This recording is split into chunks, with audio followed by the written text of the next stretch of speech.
GT90. This Huayra here, ME412.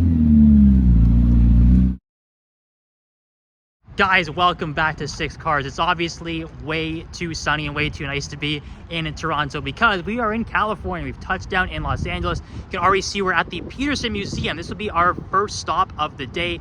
This is sort of our pre-game before Monterey Car Week, so we'll have a ton of stuff to do in Los Angeles and Orange County. It's gonna be a blast, guys. So without further ado, I'm gonna head into the Petersen. They got a ton of cool displays going on right now. Mainly the one I'm very interested in checking out is the American concept cars. There's a couple of absolute heroes in there, one-offs that I'm very excited to show you guys. So of course, subscribe, like, comment, and share, and get ready for Fast and Furious vlogs. They'll be coming every single day. So without further ado, let's head into the Petersen. Okay guys, let's just jump straight into the craziness, not even beat around the bush. This is what really tried me to come back to the Petersen again. They always change up the displays and the cars, but the concept American cars is something that caught my attention and was the reason why this is our first stop in California. And first and foremost, I want to show you guys the Ford GT90. Now, guys and girls who played some classic video games in the 90s, I think it was Need for Speed 3, and of course Sega GT 2002, which is one that I played a lot, will probably recognize this car. But this was a futuristic concept from the 90s before Ford even considered really bringing back the Ford GT.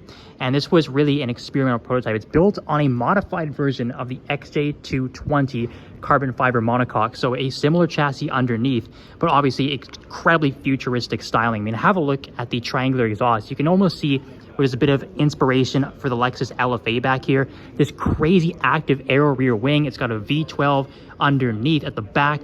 And if you can see right here, it's kind of tough to tell, but the tire treads here actually spell out GT90. The whole pattern says GT90. And of course, the blue wheels accenting the full blue interior there. This is such an incredible car and one that I've been dying to see for pretty much my entire life since I played these games when I was a little kid. And now here we are seeing this star car in the flesh at the Petersen. This is pretty damn special. But I'll flip around here and show you guys a couple more incredibly special American concept cars. So next up beside the GT90 is the Chrysler ME412 from 2004. Another car that has a V12, but this one has a quad turbo power plant. So that's what the ME412 stands for. It's mid-engine, 4 turbos, 12-cylinder. And again, much like the GT90, pretty much the only reason I know about this car is because of video games, and it's one that I never actually thought I'd see in the flesh. It's a long forgotten hero. My goodness, it's so cool. It's such a long, massive car too. It's a lot bigger than I thought it would be in person. And of course, you saw the back quickly. We'll head back there and check it out in more detail in a second. But just take a chance to appreciate the front of this amazing car. And unfortunately, Chrysler never put it into production because apparently Mercedes forced them to scrap it because it was actually better than the SLR, which was coming out around the same time. So a bit of history with this car, an unfortunate history, but here is the only one in the flesh. So yes, here is a look at the back of the Chrysler ME412. This has to be the coolest car that Chrysler ever built, even if it didn't make it into road car production.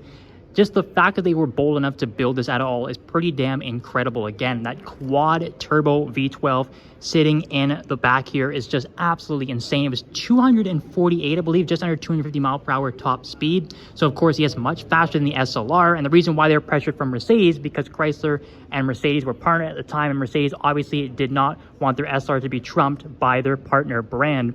And this is pretty damn cool too. The whole like rear taillight design, almost reminiscent of what you would see today on the Aston Martin Vulcan. The quad exit exhaust too, lots of carbon fiber back here. This is so damn cool. I'm so excited. I hope you guys can tell through my voice how appreciative I am of being able to see these amazing cars, the ME412 and the Ford GT90. And we do have one more here from GM, the Cadillac Cien. So the Cien, I would say, is the most subdued or the most low-key looking of the 3 concept cars here, but it is still so damn cool. Like, I mean, obviously you can see this sleek design. It screams hypercar, and it's another one that has a V12 in it. This is a 7.5 liter V12, which is a really strange engine. I'm not sure if GM ever used this again on any other car, but it was built to celebrate their 100th anniversary. So obviously they had to go all out and make something extremely cool. And you can see just all the cut lines through here, all the jagged edges. It's a real true wedged shape hypercar. And this one is not manual like the other two. It's paddle shifters. I'm not sure if the ME412 is manual. Actually, I know the GT90 is, but the Cien does have these paddle shifters for the 7.5 liter V12, and the back is really, really clean looking too. You can obviously see it still keeps those looks from the same era of the Cadillac CTS-Vs and things like that. You can still tell it's a Cadillac, but obviously it's extremely different. But my goodness, take your pick of which three hypercars, or which one of the three hypercars you like the best. I would personally go with the GT90, but it's really, really hard to pick. I don't think you can go wrong with either one. We do have a couple more concept cars here on the Petersen display. This one's not American, obviously. It's the Honda Remix. This is from 2006. It's supposed to be like a modern interpretation of the CRX. Now, obviously, you can see it's sort of playing into the design of the modern CRZ or CRZ. And honestly, it's a pretty funky looking design, but you can see where they definitely took some cues for some of their modern day road cars. And this looks like one of maybe the first cars to incorporate cameras instead of side mirrors. So that's pretty interesting. And in front of it is the Ford Shelby GR1, which obviously you can see with that fastback design is pretty much an homage to the Shelby Daytona Coupe. So I'll flip around to the front. So yeah, here's a front look at the Ford Shelby GR1. So yes, obviously you can see very reminiscent of the classic styling of the Cobra Daytona Coupe, one of their most successful race cars of all time, and extremely famous and extremely valuable. So it's really cool to see they paid homage. Again, this is another car that you might recognize from some older video games. I think it was the first Test Drive Unlimited that had this car, and it also had the Ford Shelby Cobra concept from the early 2000s, which I believe right now is at Curated down in Florida. So we're not going to see that here today. But I think we have definitely satisfied or whetted our appetite, I would say, for the concept car section, because these are all incredibly special. Okay, two movie cars here sitting side by side I do want to show you guys before we head out of the Petersen.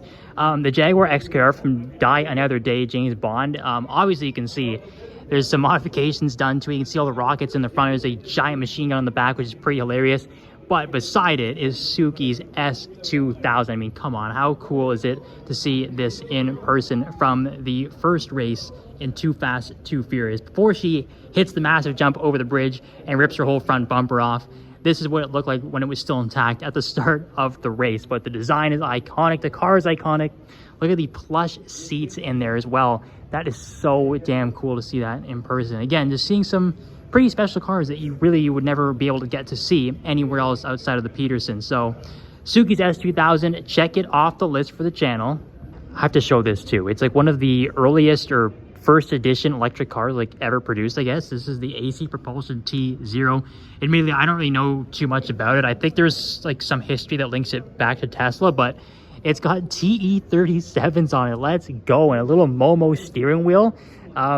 Pretty damn interesting. You can see they were like trying to make electric cars fun back in the day, so that's cool.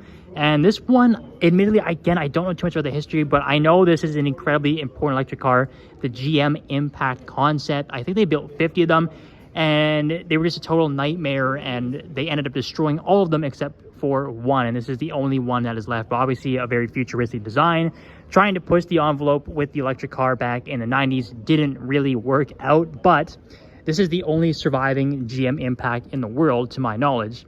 And there it is at the Petersen. Okay, two non-concept cars here. We got two special hypercars. We got the Bugatti Divo in this incredible blue carbon fiber. And I'm saying it's incredible, obviously, well, it's a Divo and it's full carbon. But if you look through different lights, sometimes it looks dark blue, other times it looks light blue, which is really interesting. And of course, it accents against the lighter French racing blue. And it goes through the interior as well. Absolutely beautiful. I really, really love the Divo. I think that design is tremendous. Behind that, we've got a special YRBC, the Macchina Volante. And this is a formerly owned by a pretty famous guy on Instagram, Lamborghini KS, or I guess not formerly owned. It's still owned by him, but it's on display here right now at the Petersen. But obviously you can see there's some different touches as opposed to regular YRBCs on the Macchina Volante. The rear wing is considerably bigger. I think it sticks out a little bit further. And he's also got these really, really cool side air intakes that you would see on the Zonda Chinkway. And again, just like the Divo in front, it is blue carbon fiber. So that is incredibly, incredibly cool looking car. And the owner has obviously done a great job with that spec. Well, just went out of the Petersen and we have a Heritage 4GT. Oh my goodness gracious. What a nice surprise that is. The Heritage Edition GT500 too, that looks fantastic. There's special color on that one. Damn, the Leafs are officially out, guys. Canadian squad is growing well. Almost all Canadian. We've got YYZ Curator has turned up in the R34. We've got a Vanderhall here, which I've never seen before. I'm gonna flip the camera around for a sec. This thing is funky. I don't think I've ever seen one of these before. It's got a 1.4 liter turbo 4-cylinder from GM in it. It's open wheel. It's 3 wheels. I think it's manual too, but it's pretty interesting. Look at these Brid carbon fiber hood clips and double wishbone suspension and pretty much just nothing in it. It's a pretty old school looking car. It's quite the contrast when it's parked next to an R34 GTR, but it's a pretty good little crew we've got here. We're gonna be cruising around Rodeo Drive, checking out the sites, and I'm sure we're gonna find a ton of cool cars cruising around here in Los Angeles. Goodness gracious, perfect timing here at O'Gara Coach or McLaren Beverly Hills. We've got a P1 HDK pulling in. My goodness.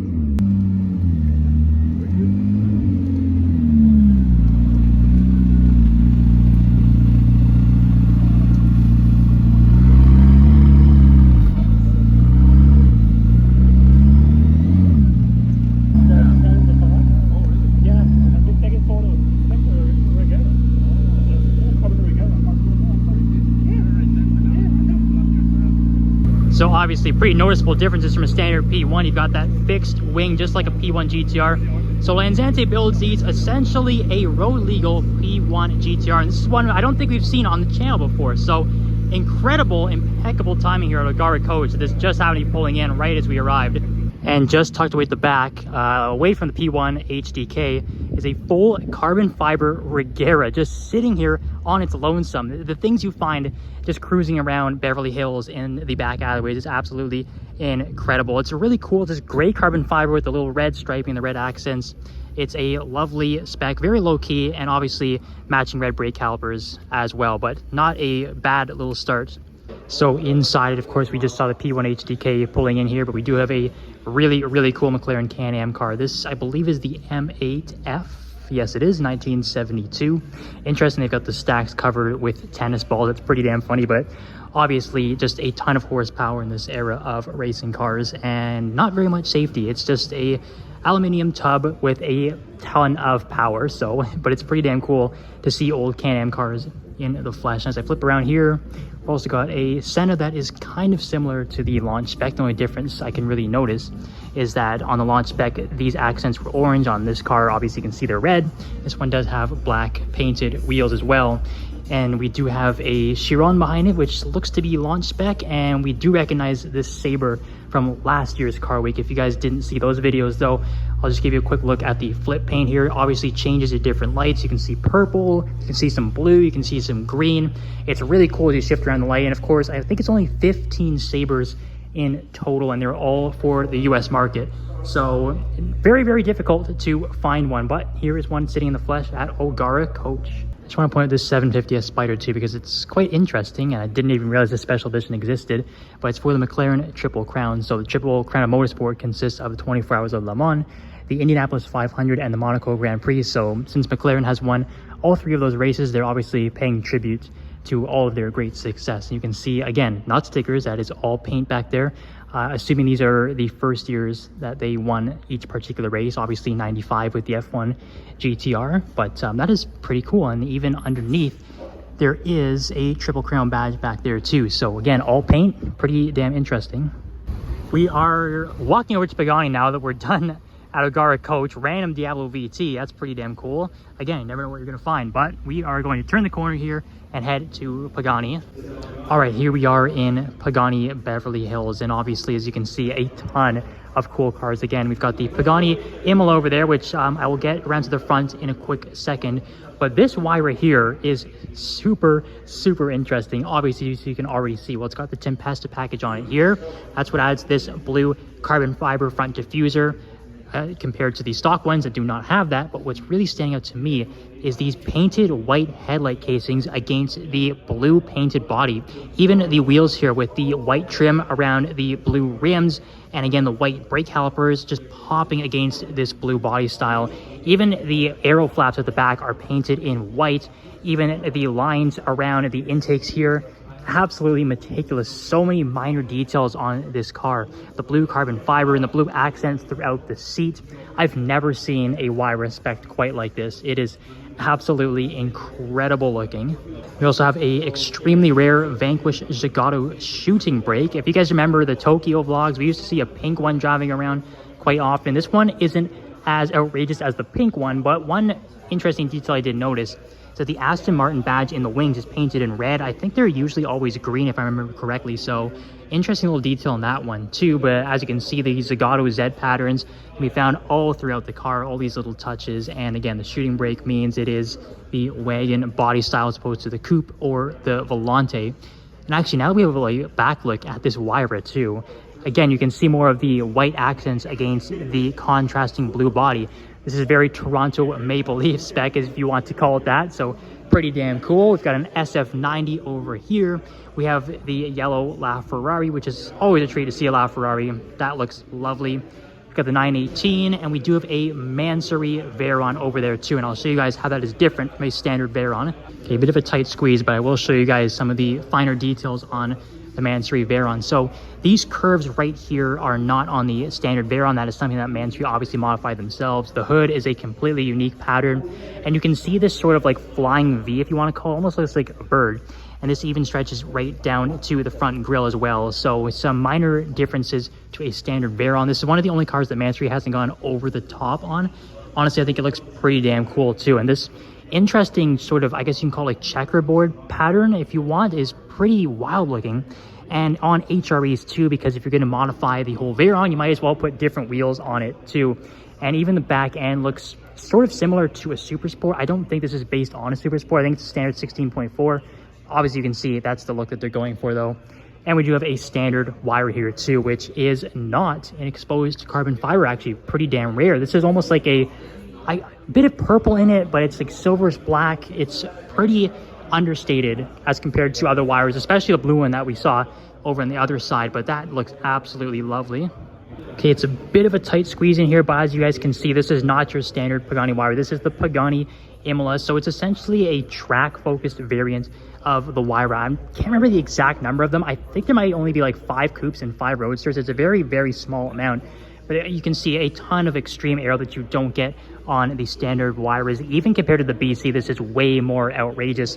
The one thing that does stick out to me, obviously, is the shark fin on top, which just flows with the car so nicely. And with the tricolore Italian stripes too, it looks great. And you get these massive intakes sticking off of the side too, which is another cool final detail on the Pagani Imola. You get a modified custom wing too that only comes on the Imola. You cannot get that on your standard Huayra. And you get this massive rear diffuser. And another nice little touch, obviously it's named after the Imola circuit in Italy, so there's a map of the track at the back. But quite an eclectic collection here at Pagani Beverly Hills. And of course, can't deny the fact that the resto mod, or I guess the recreation 250 Testarossa in British Racing Green, is also very lovely looking. And on the brown interior, just a classy look. But quite the spread here, guys. Sorry guys, it's California. Gotta point out the Cyber trucks. That is so wild. So you guys probably recently saw this car on Instagram unveiled by Bugatti and the owners themselves.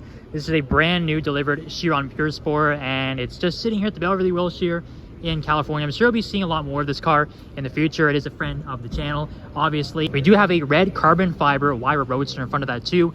We've got the Carrera RS Tribute Edition GT3 RS in front, and there is another Chiron at the front of the line. But have a look at the front there of the Chiron Pure Sport. You can obviously see the custom paint job with the red striping through the hood that goes over the roof as well. And here is Chiron number 2. As you can see, contrasting to the first one, instead of the red striping, this one has the blue striping, exposed blue carbon fiber. We've got the French Racing blue brake calipers and interior. And this is the final Chiron Super Sport that is being built by Bugatti, nicknamed the Chiron Super Sport Extreme. And what a car it is. And obviously I think this is probably the best looking of all the Chiron variants, the long tail Super Sport. What a treat to see these two newly delivered Chirons parked here at the Beverly Hills here, and I'm sure we'll be seeing more of these on the channel in the pretty near future. As I mentioned, friend of the channel, and good to see them picking up a couple of new hypercars. And I'd be silly if I didn't show you guys the front of this special GT3 RS as well. Again, as I mentioned, the Carrera RS Tribute. This is the one that they actually debuted at Monterey Carrick at the Quail back in 2022. Obviously paying homage to the original 901 Carrera RS with that white and green trim and the green wheels as well. Looks absolutely fantastic, and this spec was only available in the States. That's why you've got the green Star Spangled banner behind the RS badge on the rear wing, but pretty damn cool to see that one. And of course, a front look at the red carbon fiber Huayra Roadster, which actually looks really, really good under the shade here at the Beverly Wilshire. Oh, look at that, guys. Back on the Leap game from the backseat of Tacoma. Oh, hey, another RS for the Leap. There you go, guys, a limited edition R8, the RE-GT. Apparently you get some added carbon fiber bits, an extra wing. I wasn't really too sure about this car even existing, but there you go, another special edition. That might be a wrap for our first day here in Beverly Hills. Sorry, one last car. PTS GT2 RS.